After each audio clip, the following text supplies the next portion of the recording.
to satsang.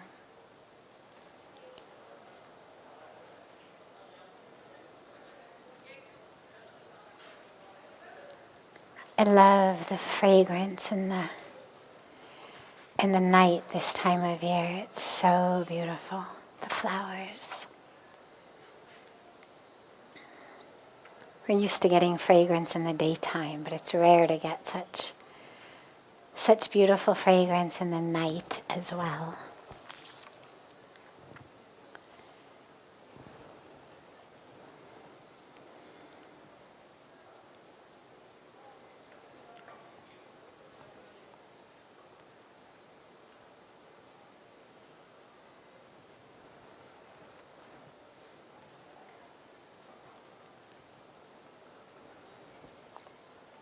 So there's questions from someone who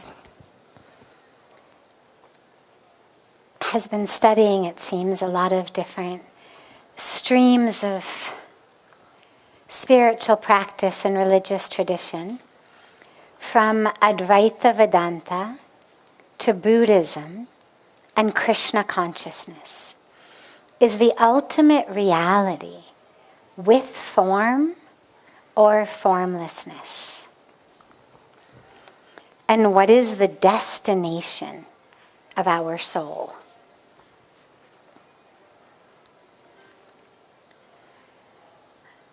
So,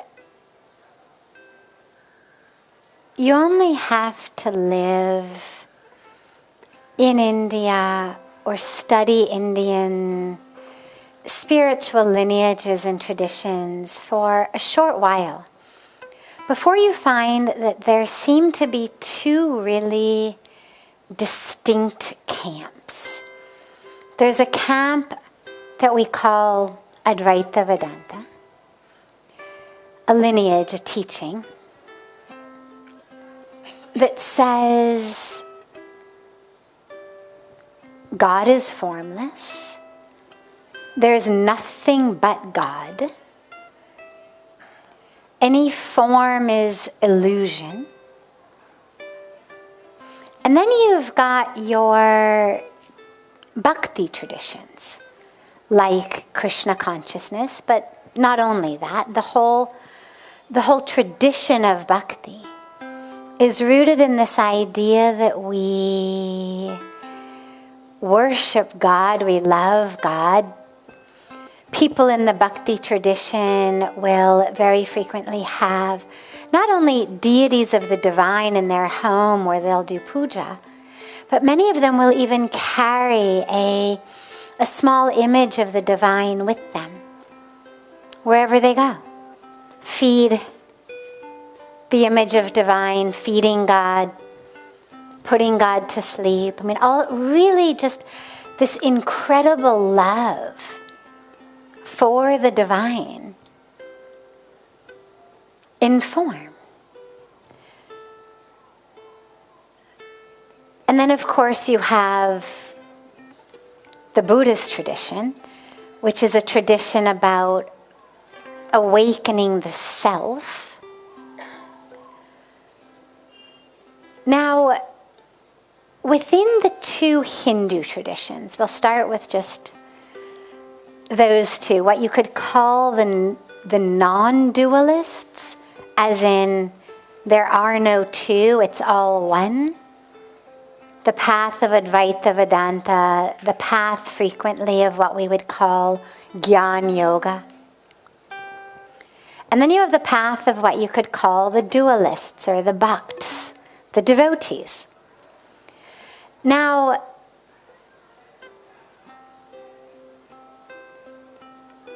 there's a lot of enlightened masters in both traditions, obviously. But if you look at the enlightened masters of the bhakti tradition, on a very deep level, I haven't had the great blessing of, talking to and interviewing a lot of them, but this is my intuition from the ones I have had the blessing of being in their presence. they know that God is everywhere. They know that God is in them. They know that they're not separate from God.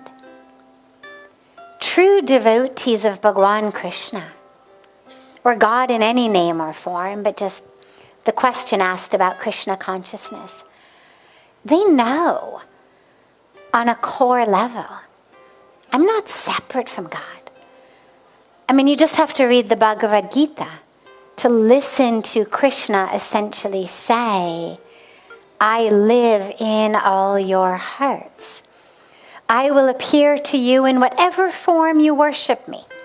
Meaning essentially, I'm in you. You are essentially creating the form that I'm appearing to you in. We're not separate. Your love is creating the form that you see me in. I'm in you. And they know that. I haven't ever met a deeply awake, enlightened being in the bhakti tradition who would insist that no, God is separate, Krishna is separate. God lives just in this deity. No. They know that they're not separate from God. They know that God is in everything, including themselves. They know there's nothing but God. But being in love feels really good. There is something really beautiful about being in love. And it could be a romantic love, but it doesn't have to be. Again, there's beautiful teachings from Bhagavan Krishna's own mouth in which he describes all of the different relationships that people may have with him. People worship Krishna as supreme reality.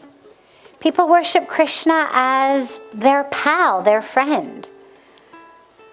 They're seeing him the way that, Arjun saw him or Sudama saw him. As a friend.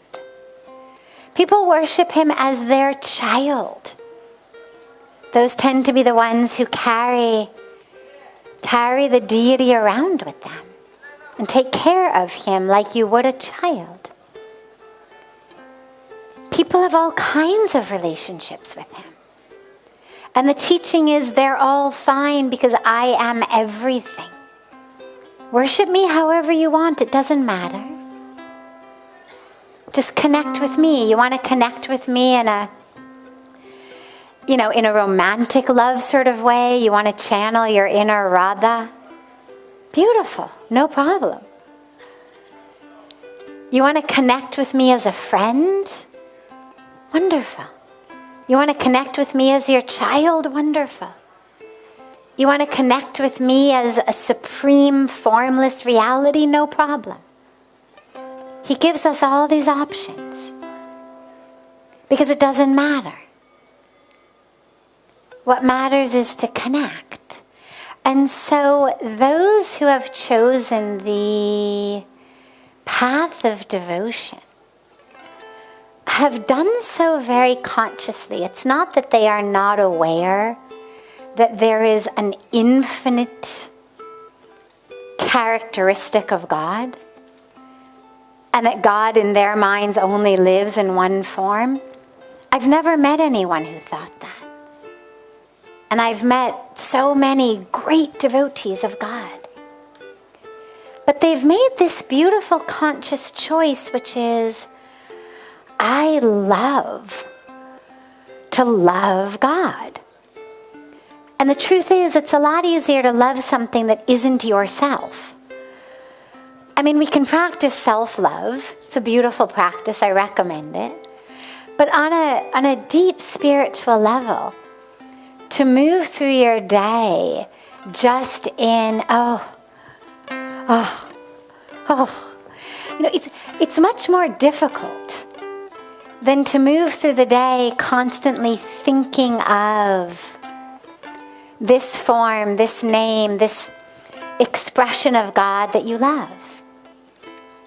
And so people choose a path of devotion because being in love feels really good.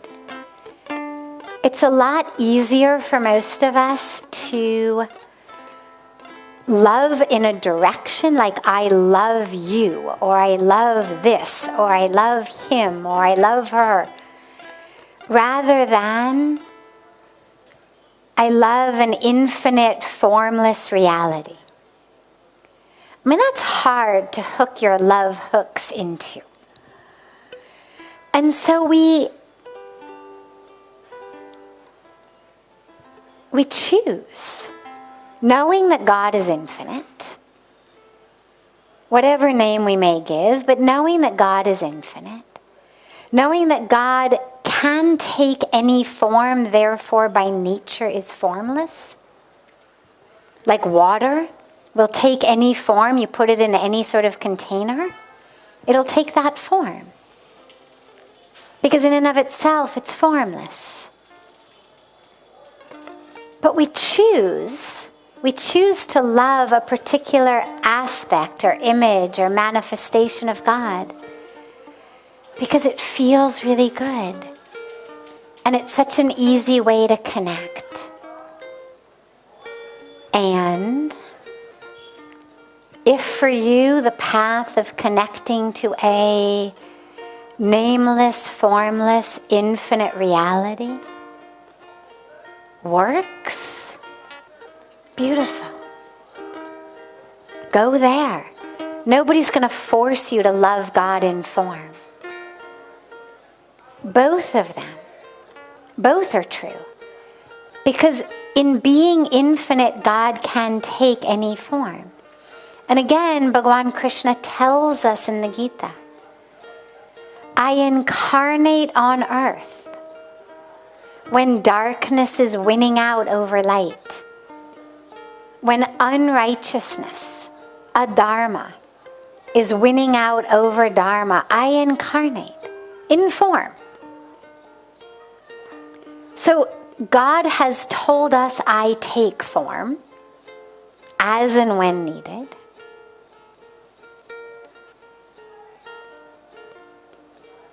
But we've also been told I'm in everything. I am everything. And our scriptures, the Vedas, the Upanishads, give us so many mantras and teachings about the pervasiveness of the divine. One of my favorite is the teaching that says, Isha vasyamidam sarvam, yat kincha jagatyam jagat. And it means everything in the universe is pervaded by the divine.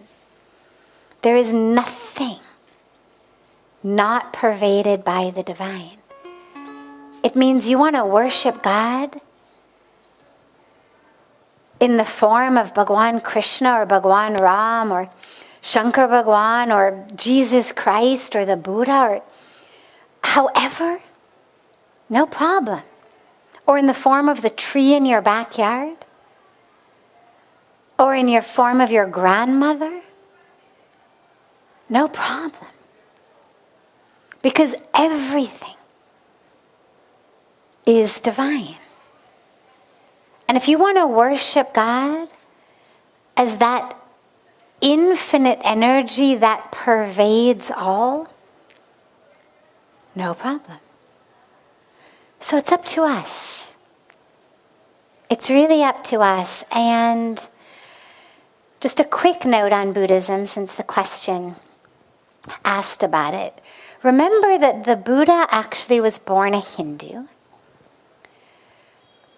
but was born at a time when, I won't go into too much of Indian history at the moment, but it was a time in which the priestly castes, classes were, it said, really getting a little bit full of themselves, ego-wise, and feeling very much like the gatekeepers between people and God, and had started to insist upon all sorts of elaborate rituals that, of course, only they were qualified to conduct in order for people to connect to God.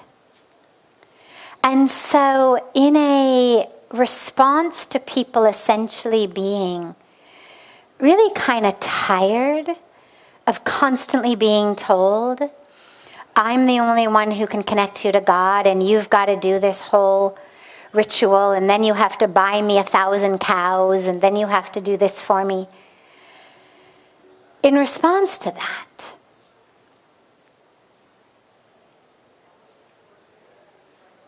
a beautiful young prince, Gautam Siddharth, went out into the jungles, into the forest. He sat beneath the tree and he meditated. It's a long story, I'm not going to go into all of it, but eventually he ended up under the tree. And he basically said to the universe, I'm going to sit here until I get enlightened. Or I'm going to die trying. But I'm not going to budge till it happens. And it happened. And so he went back with a message that is very beautiful, and that, of course, is deeply, deeply applicable even today, but it helps to understand the context in which it arose, which was, you don't need these guys. You don't need to do all of these ceremonies.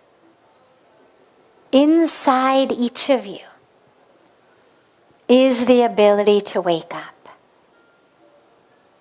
You can do what I did and wake up. And so he was neither, you could say, an Advaita Vedantist nor a dualist. He was the one teaching the path that just said, just meditate.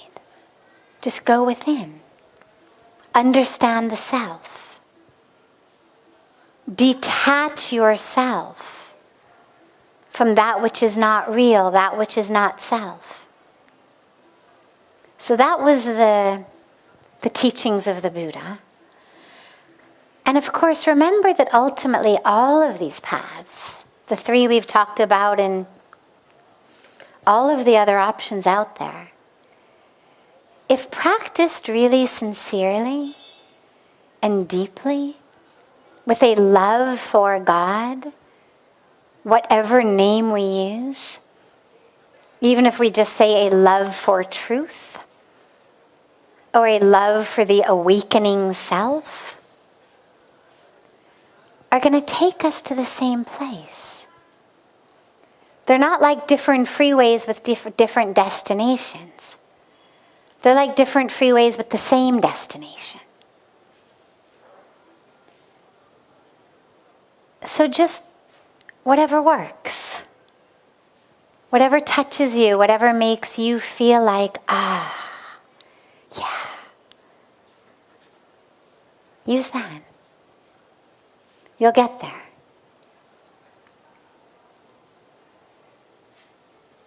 Questions?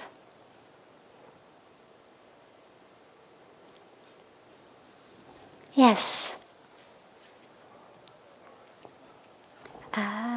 Sandeep, yeah, he's coming.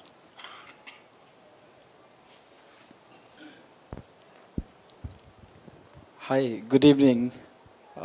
Actually, I have two questions. The first one is, what is the entire purpose of our life?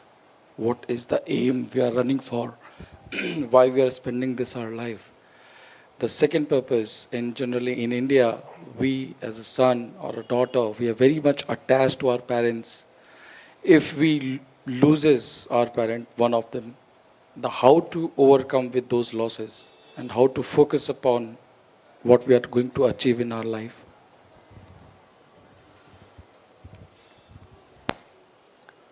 So the purpose of our life is to find that truth. Whether you say God realization, whether you say self-realization, whether you say enlightenment, whether you say awakening, whether you say moksha or liberation, that's the goal, is to ultimately find that freedom which comes in the realization of God, of the self. It's a freedom from illusion. And that's why it's interesting, because all of the practices, we were just talking about Buddhism, whether you look at Buddhist practices, you look at Hindu practices, you look at Hindu practices from any of the different lineages, they're all practices that enable us to free ourselves of the false self, of that which is not true self. So for example, we do a yagna ceremony. In the yagna we offer that which is not self into the fire. The fire is a purifier. We offer that ignorance, those roles, those masks, that ego, those emotions, those expectations, those grudges, all of that that keeps us from realizing and living in that capital S self, we offer it to the fire with this prayer to be free of it. It's not the self that needs to be purified by the fire. It's the ignorance. So we offer that to the fire. Our puja rituals, in which we are offering the 5 elements. In any puja, we offer the 5 elements. We offer water. We offer earth, typically either in the form of flowers, rice, both. We offer fire. We offer air and ether with incense and with waving, usually with a fan type of thing or an arti. Those 5 elements get offered to remind us that everything is made of these 5 elements, as are we. We are not separate from that which we are offering to God. And therefore, through these elements, we are offering our very self to God. We're essentially offering the creation back to the Creator as a way of reminding ourselves we're just these same 5 elements. Offering it back, offering it back, offering it back. All of what we do is an effort to reconnect with the divine, with that truth. We were talking the other night about parikrama, walking in the circle around the temple or around the image of the divine. And again, just another way of reminding us, keep God in the center. Keep that truth in the center. Keep the divine in the center of your life.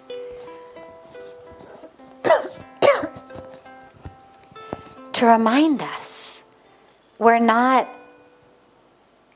these separate object beings. We're divine. Keeping God in the center doesn't mean God separate from me. It means keeping the truth of myself in the center. Don't get caught up.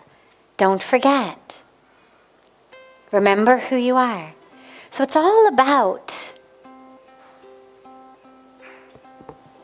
remembering ourselves. So that's the point of our life, is to remember.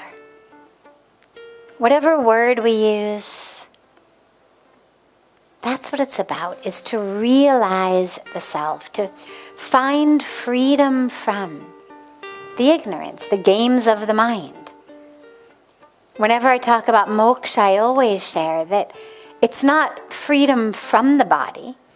A lot of times people think, well, you get moksha when you die. But that would imply that the body were the problem. Body's not a problem. Body's a gift. The body's a blessing. It's a miracle. The mind is the problem. And so moksha, liberation, freedom, is freedom from the false self, freedom from ignorance. So that's the purpose of our life, is to find freedom from ignorance, false self, stuckness, so that we can actually realize the truth of who we are, whatever that means to us in our tradition. But that sense that we are not separate from the divine, that we've never been separate from the divine, we just forgot. And now we remember. So that's what it's all about. And to get there, we've been given practices, because it sounds good, but then of course it's like, well, easier said than done. So this is why we've been given our practices. We meditate. We pray. We serve. We do seva. Surrendering ourselves, all of it. Like I was talking about Hanuman on the banks of Ganga. It's just, okay, God, you know what's needed from me. Is it to become big? Is it to become small? Is it to fly? Is it to carry? You know. I just take your name and offer myself to you. I don't have to figure it out. You're the miracle. I just offer it to you. Whatever I have, whatever I am. So we pray, we meditate, we do seva, we introspect. Contemplate. We read scripture. We listen to inspiring teachings. We do this to find that truth. And then in terms of the second question of the attachment and the loss of our parents, there's a beautiful scene in the Mahabharata in which, and again I won't go into all of the details or it'll just become a long story time, but there's a beautiful scene in which Yudhishthira is being quizzed, essentially. And one of the quiz questions is, what is the greatest irony or tragedy? I forget what the exact noun was, but it's tragic irony or ironic tragedy of life. And he essentially says it's that we all know we're going to die. Death is the only non-negotiable. And yet we live in absolute denial of it. That the one thing that's guaranteed, unchangeable, for billions and billions of years, since there was creation, since our amoebic ancestors came on earth, death. No exceptions. It's not even like we could say, well, you know, there once was a Neanderthal and No exceptions. Ever. In billions of years, tens of billions of years. And yet, we live with this sense of, it's not going to happen to me. It's not going to happen to anyone I love. And it just sets us up for misery. Now, in terms of losing our parents, on the one hand, it's obviously a great tragedy. We've spent our whole lives loving our parents, depending on our parents. But on the other hand, honestly, as far as death of a loved one goes, it's actually the one that is most in alignment with the nature of how things are supposed to be. Losing your parents is the order that things are supposed to happen. Parents who lose their children are in a much more tragic situation. Not that you could say that one person's life is somehow more valuable or one person's feelings are less valuable. But in terms of if we call tragedy that which essentially shouldn't happen, unexpected, should have been prevented. It's parents losing their kids, not kids losing their parents. Especially when we are fully grown, middle-aged kids. Young kids losing their parents is different. But you're a fully grown adult. It's going to happen. It's going to happen to all of us. And the truth is, we actually should pray that it happens, because if it doesn't happen, then what it means is our parents are going to lose us. If we don't lose them first, they lose us first. Those are the only two ways it can go. And what that means is, unless you're hoping that they go through a tragedy that no one should have to go through, we have to be prepared that we're going to go through that. And it doesn't mean we love them any less. Yes, Indian families are beautiful and tight-knit and wonderful, but I'm not sure that you could say that Indians are more attached to their parents than people in other parts of the world. I think kind of wherever you go, people are pretty attached to their parents. And that's beautiful. We should love our parents. We should care for them. We should want the best for them. We should serve them. Do whatever we can. But with the awareness that in the natural order of things, they will die before we die. And that actually that is a good thing. Because every time we pray that we never should lose our parents, it's almost a prayer that they should lose us. And what that means is that we love them deeply, fully, dearly. But even while they're alive, try to find them, and this goes true for anyone you love, of course, because there's no guarantees that just because someone is younger than you or your same age that you won't lose them. Try to feel people inside you. When you love someone, there's an exchange of energy that's really beautiful. You're not actually separate. You actually become one in a very beautiful way. And just practice when you're not physically with them. Can you feel them in you? Practice it while they're still alive.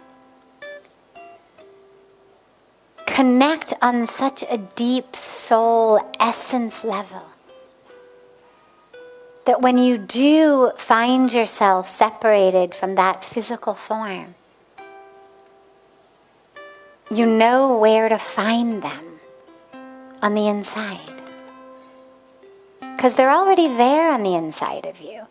But most of us only look once we've lost them physically. And then it's very difficult. So start your spiritual practice of that now. Feel them inside you. Know that that love is in you. That their presence, their essence is in you. That your soul and their soul melt and merge together, because ultimately the truth really is there's only one soul. There's not souls. It's just soul. Like it's just God. Just soul. So you're actually already one. But if you can start feeling that now, A, it's a great spiritual practice. And B, it'll make that time not any less painful, but a somewhat gentler transition. Because you'll already feel them on the inside.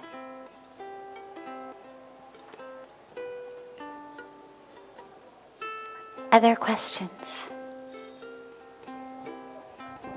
Yes.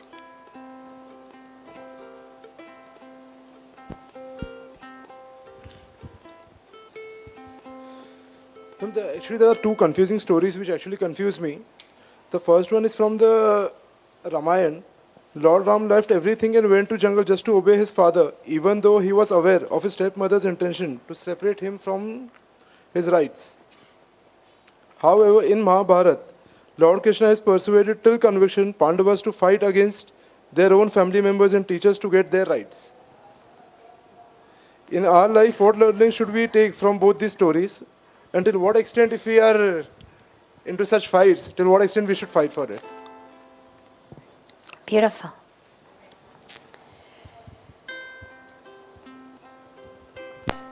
So in the Ramayana, Lord Ram essentially subjects himself willingly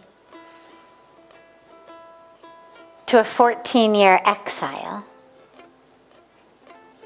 to uphold his father's promise, vow to one of his wives. And in the Mahabharata, Lord Krishna's essentially telling the Pandavas to fight their own family. So which model do we follow, he's asking. Well, truth is not a cookie-cutter approach. I mean, if I say to you, is taking a knife and stabbing it into someone's chest good or bad? What are you going to say? What if I'm a surgeon? What if I'm a heart surgeon? You've had a heart attack. You show up on my operating table. Yeah, it's good, right? So, you can't cookie cutter the truth. It's all about context. It's all about the need of the hour. It's all about intention. Now, without going into very long stories, let's just leave it with this. In the Ramayana, King Dashrath, Bhagwan Ram's father, was a man of dharma. He was a good man, a righteous man, an honest man. At one point, earlier in his life, a mishap had happened. Mistakenly, unknowingly, accidentally. Due to the karmic threads of which he was destined from that time, from before Bhagwan Ram was even born, was destined to die from a broken heart at the loss of his son, which he did, when against his own heart, against his wishes, against his will, he had no choice but to send his son into the jungle due to the fulfillment of this other vow promise that he had made to another wife. And he did actually die of a broken heart. On the other hand, the Kauravas, Duryodhana and family, were the exact antithesis of Dharma. They were cunning and wicked, greedy. They had done every single thing possible to deprive their own brothers of their rights. They had even tried to kill their own brothers. They had used every tool, every trick of trickery, of manipulation, of lies, of cheating, in order to deprive their brothers of their rights and their life. And remember that before Bhagwan Krishna agreed to this war, he personally had gone to them. He had personally done everything he could do to prevent this war. But sometimes when we are mired in ego, we become blind. I remember Pujya Swamiji telling me years and years and years ago, and I didn't understand it much at the time, but I've seen it since then, that you can almost tell when someone is on the brink of a really bad downfall, because their vision gets so narrow. They become so blinded by their own ego that they absolutely just don't listen to anything anymore. And he said, you just can watch it happen. Leading up to someone's downfall, their vision becomes very, very narrow. And they block out all sources of light and truth, to the point where there's no other option but for them to fall. And this is exactly what had happened. They had so many opportunities to see the light, to prevent the war, including Bhagwan Krishna going and trying to get them to let it go. But they wouldn't. And so there was no choice. In the Ramayana, Bhagwan Ram going to the jungle was in service of Dharma. In the Mahabharata, fighting them was in the service of Dharma. So it's not about, do we obey our family or kill them? That's not really the question. The question is, how do we anchor ourselves in Dharma so that we know, as we move, where we move, what we listen to, that we are abiding by one thing and one thing only, which is righteousness, truth, Dharma.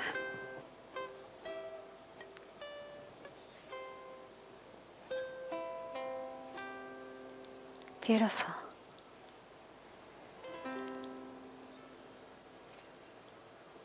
Have a beautiful rest of your evening, everyone. A beautiful morning and day to our family joining us from all over the world. And so much love to you all. I look so forward to seeing you all again tomorrow.